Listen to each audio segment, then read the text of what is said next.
G'day beer lovers, it's our old mate again here, VB Ed.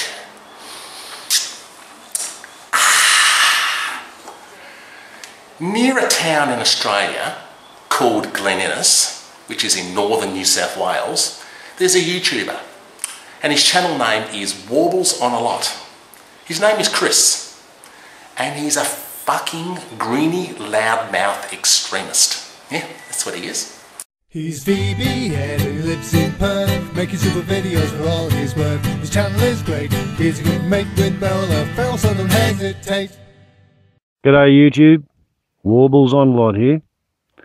And yes, this is a mad scientist video. As well as a mad scientist, I've been happy to admit to being the fool on the hill. I'm also a kind of a loudmouth, leading-edge, green extremist. If you ever watch Warbles videos, what you discover is a fucking greenie who lives what he preaches. Which is fucking rare for greenies because most of them are just a bunch of fucking hypocrites. You know, the green political force was born in the early 80s when the communist movement disintegrated all over the world and it ceased to be a force. And most ex-communists became the first greenies. Yeah, it's true. You go look it up. The green movement in Australia was spearheaded by some guy called Bob Brown. And he was a Tasmanian, you know, and he came to national prominence in the 1970s when he tried to prevent hydroelectricity projects being built in Tasmania. You know, later on he became a parliamentarian. He headed the Green Party in Australia for several decades.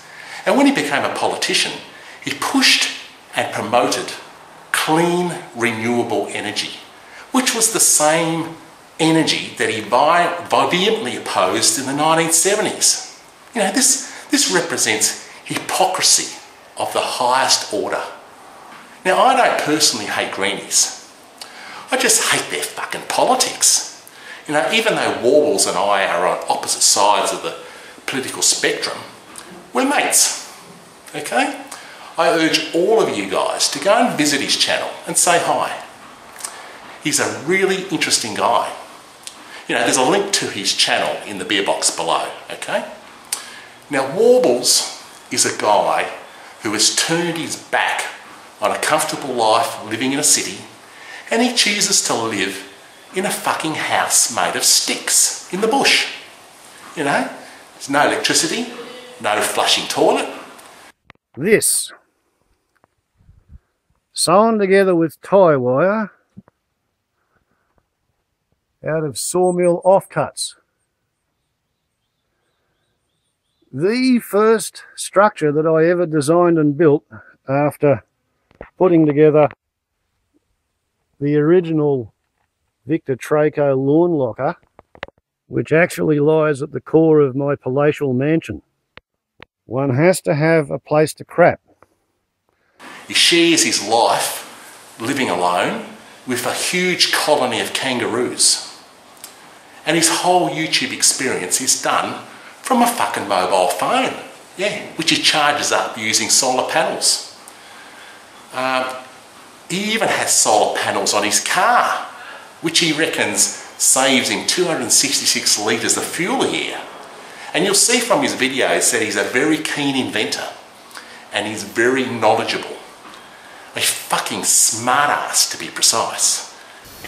That little one in the middle is the first one I bought and I added to the collection, and I designed and built my idea of a tracking array for it, which I call the Tower of Power. You know, Chris has no TV, but he does have a radio which is permanently turned on. And it's permanently turned on to one of those 24 hours a day news radio shows. Now, Warbles is deeply political and does push his green extremist opinions all the time, which I reject and I scoff at. But I find it's interesting, very interesting to listen to the views of someone else living on the opposite side of the fence from me. That's the way I am, okay?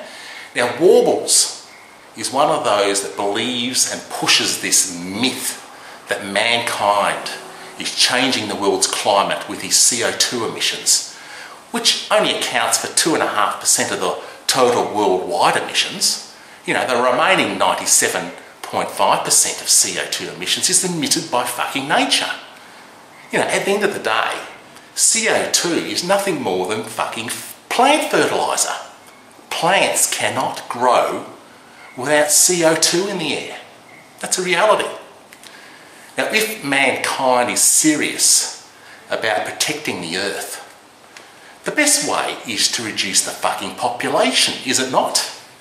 But this is something all politicians are too fucking gutless to address. Is Warbles insane? I don't know. He's definitely severely eccentric.